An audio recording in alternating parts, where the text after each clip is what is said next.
প্রিয় শিক্ষার্থীবৃন্দ, নোয়াখালী সরকারি কলেজের অনলাইন শ্রেণী কার্যক্রমে তোমাদেরকে স্বাগত জানাচ্ছি।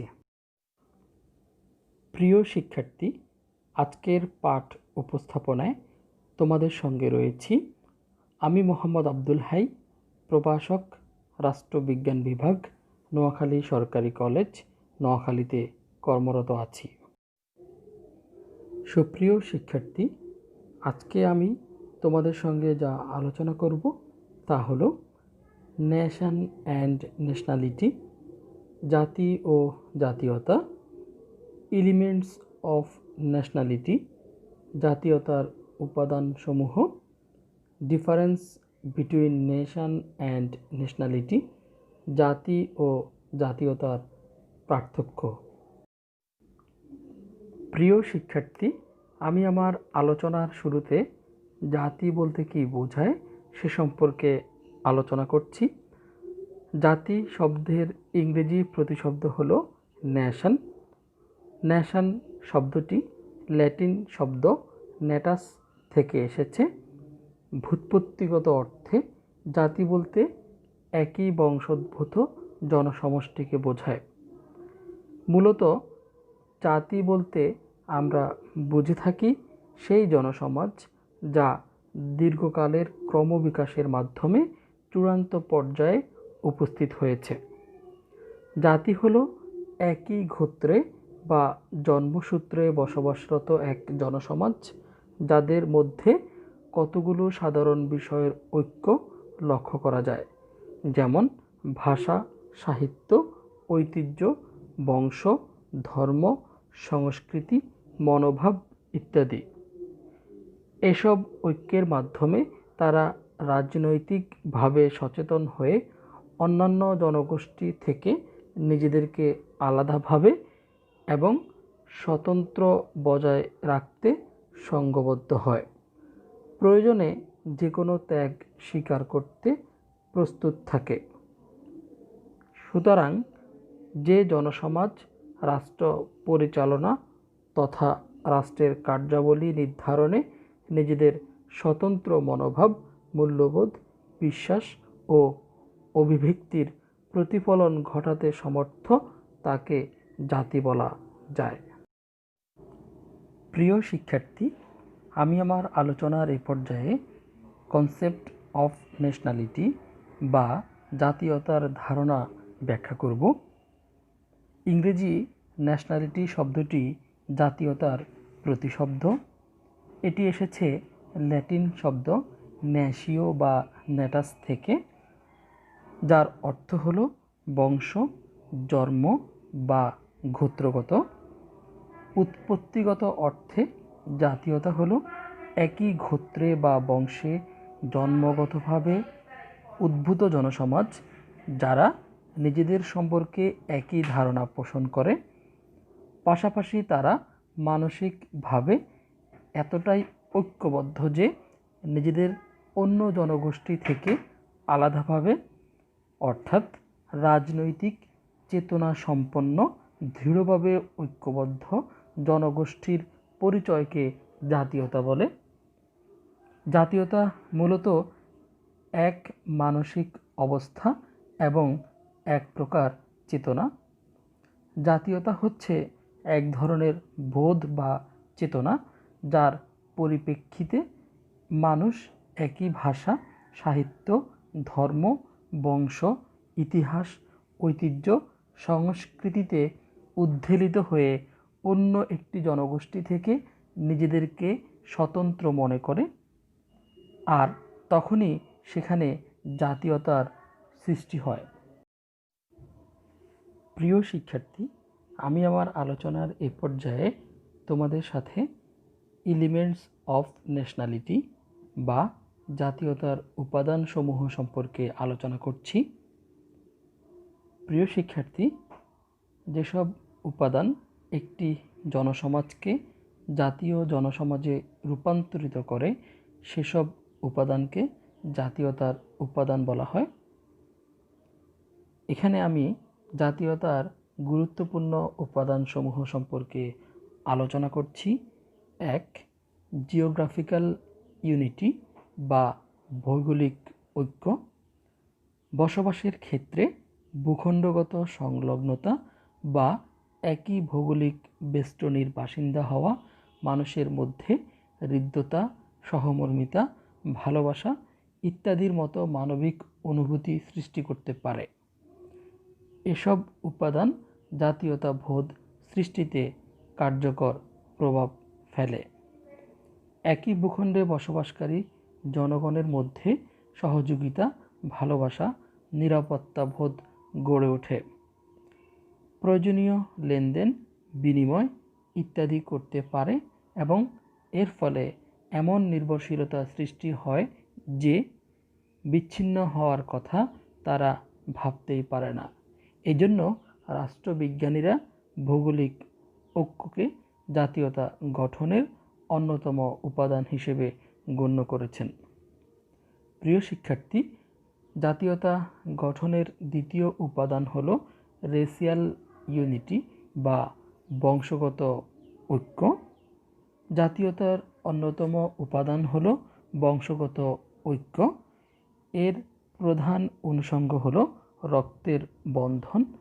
এজন্য রক্তের টান কথাটির তাৎপর্য অনেক। কোনো জনসমাজ যখন বিশ্বাস করে যে তাদের শিরায় উপশিরায় একই রক্ত প্রবাহিত এবং তাদের আকৃতিগত বৈশিষ্ট্য অভিন্ন, তখন স্বভাবতই তাদের মধ্যে স্বজনপ্রীতি দেখা দেয়। এক পুরুষ থেকে আরেক পুরুষে জন্মসূত্রে যে সম্পর্ক, তা দিয়ে রচিত হয় বংশগত ঐক্যের ধারা। এই ঐক্য সুদৃঢ় হওয়ার কারণে রক্ত সম্পর্ক জাতি গঠনে অত্যন্ত গুরুত্বপূর্ণ ভূমিকা পালন করে। প্রিয় শিক্ষার্থী, জাতীয়তার অন্যতম গুরুত্বপূর্ণ উপাদান হল রিলিজিয়াস ইউনিটি বা ধর্মীয় ঐক্য। একটি জনসমাজের আচার আচরণ, শিক্ষা, সংস্কৃতি, সামাজিক মূল্যবোধ প্রভৃতি সব কিছুই ধর্ম প্রভাব বিস্তার করে।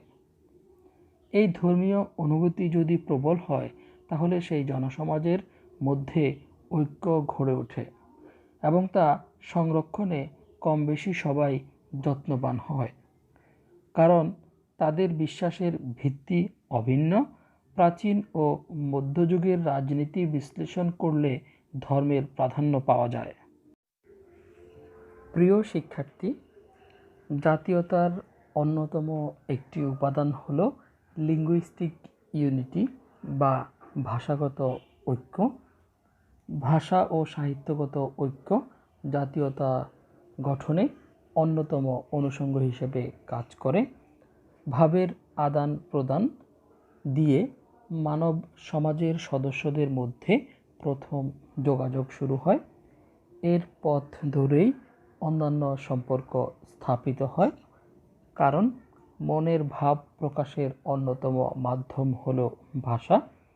ভাষার মাধ্যমে একজন অন্যজনকে সহজে বুঝতে পারে, একে অন্যের চাহিদা ও স্বার্থ সম্পর্কে জানতে পারে এবং তা মেটাতে প্রয়োজনীয় পদক্ষেপ নিতে পারে।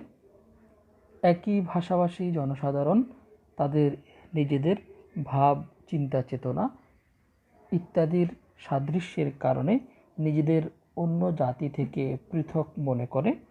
ফলে অতি সহজেই তাদের মধ্যে ঐক্যবোধ, একাত্মবোধ তথা জাতীয়তার সৃষ্টি হয়। প্রিয় শিক্ষার্থী, জাতীয়তার অন্যতম আরেকটি উপাদান হল ঐতিহ্য ও সংস্কৃতি। প্রচলিত রীতিনীতি, ইতিহাস ও ঐতিহ্যের ঐক্য জাতি গঠনে সহায়ক ভূমিকা পালন করে। দীর্ঘদিন একটি ভূখণ্ডে বসবাস করলে জনসমাজের মধ্যে ইতিহাস, কৃষ্টি ও সংস্কৃতি প্রভৃতির ক্ষেত্রে সমন্বয় সাধনের ফলে ঐতিহ্যগত ঐক্য গড়ে ওঠে। দীর্ঘদিন একত্রে বসবাসের ফলে পারস্পরিক মিথস্ক্রিয়া এবং অন্য জনগোষ্ঠীর সাথে আদান প্রদান, বন্ধুত্ব, বৈরিতা, যুদ্ধ বিগ্রহ, টানাপোড়েন প্রভৃতি সাহস ও শৌর্যের সাথে মোকাবেলা করার মাধ্যমে এটি গড়ে ওঠে। প্রিয় শিক্ষার্থী, জাতি গঠনের আরেকটি গুরুত্বপূর্ণ উপাদান হলো অর্থনৈতিক স্বার্থ। একটি সমাজের ঐক্যের ভিত্তি হিসেবে অন্যান্য উপাদানের চেয়ে অর্থনৈতিক উপাদান অধিকতর গুরুত্বপূর্ণ। মার্ক্সবাদীরা বলেন, সমান অর্থনৈতিক স্বার্থ ভাষাগত বা ধর্মীয় বিচ্ছিন্নতাকে অস্বীকার করে কোনো জনসমাজকে ঐক্যবদ্ধ করে রাখতে পারে। অর্থনৈতিক বঞ্চনা, শোষণ ও বৈষম্য জাতীয় জনসমাজকে অধিকার আদায়ের ও আত্মনির্ভর হওয়ার প্রেরণা যোগায়। মানুষ সমাজের অর্থনৈতিক বৈষম্য দূরীকরণের আন্দোলনে লিপ্ত হয় এবং সাম্যভিত্তিক অর্থনৈতিক সমাজে বসবাসে আগ্রহী হয়ে ওঠে। পাকিস্তানি প্রিয় শিক্ষার্থী, জাতীয়তার আরেকটি গুরুত্বপূর্ণ উপাদান হলো স্বার্থগত ঐক্য। একই স্বার্থ, যেমন অর্থনৈতিক, রাজনৈতিক, সামাজিক ও কৃষ্টি, কোনো দেশের জনগণকে ঐক্যবদ্ধভাবে বসবাস করার প্রেরণা দেয়। জনগণের স্বার্থ যদি অভিন্ন হয় তবে তারা একত্রে কাজ করতে উদ্বুদ্ধ হয়। তারা নিজেদেরকে ঐক্যবদ্ধ করে এবং নিজেদের স্বার্থ আদায়ের জন্য ঐক্যবদ্ধ হয়। প্রিয় শিক্ষার্থী, জাতীয়তার আরেকটি গুরুত্বপূর্ণ উপাদান হলো রাজনৈতিক চেতনা। জাতীয়তা গঠনে ও বিকাশে অন্যান্য উপাদানের সাথে রাজনৈতিক চেতনা বিশেষ ভূমিকা রাখে। অন্য উপাদানগুলো জনগণের অন্তরে বদ্ধমূল করে তাদের মধ্যে প্রেরণা ও নিজেদের মতো বাঁচার স্বপ্ন রাজনৈতিক চেতনার মাধ্যমে বাস্তবে রূপ লাভ করে। রাজনৈতিক চেতনা না থাকলে ভৌগোলিক অখণ্ডতা, ধর্মীয় বা বংশগত ঐক্য, অর্থনৈতিক স্বার্থ বা ইতিহাস ও ঐতিহ্যগত উপাদান সমূহকে জনমনে বদ্ধমূল করার কোনো উপায় বা পথ থাকে না। প্রিয় শিক্ষার্থী, জাতীয়তা গঠনের আরেকটি গুরুত্বপূর্ণ উপাদান হলো স্পিরিচুয়াল ইউনিটি বা ভাবগত ঐক্য। জনসমাজের মধ্যে মনোগত একাত্মবোধের অস্তিত্ব জাতীয়তার অপরিহার্য উপাদান। বিভিন্নমুখী ও বিভিন্ন মাত্রিক বৈচিত্র্য থাকা সত্ত্বেও মানসিকভাবে ওইসব জনসমাজ একত্রে ও ঐক্যবদ্ধভাবে জীবন যাপনে বিশ্বাসী। তারা বৈচিত্র্যের মাঝে ঐক্যের প্রতিষ্ঠা দেখতে চায়। এটাই তাদের জাতীয়তা নির্মাণের প্রধান হাতিয়ার। প্রিয় শিক্ষার্থী, একই আশা আকাঙ্ক্ষা বা কমন অ্যাসপাইরেশন জাতীয়তার আরেকটি গুরুত্বপূর্ণ উপাদান। এটি একই বংশ, ভাষা, ধর্ম এবং ঐতিহাসিক উপাদানের চেয়ে গুরুত্বপূর্ণ। এশিয়া ও আফ্রিকার অনেক জাতি এই উপাদানের মাধ্যমে স্বাধীনতা লাভ করেছে। রাজনৈতিক লক্ষ্য নির্ধারিত হলে কোনো জাতি পূর্ণাঙ্গ জাতিতে পরিণত হয়।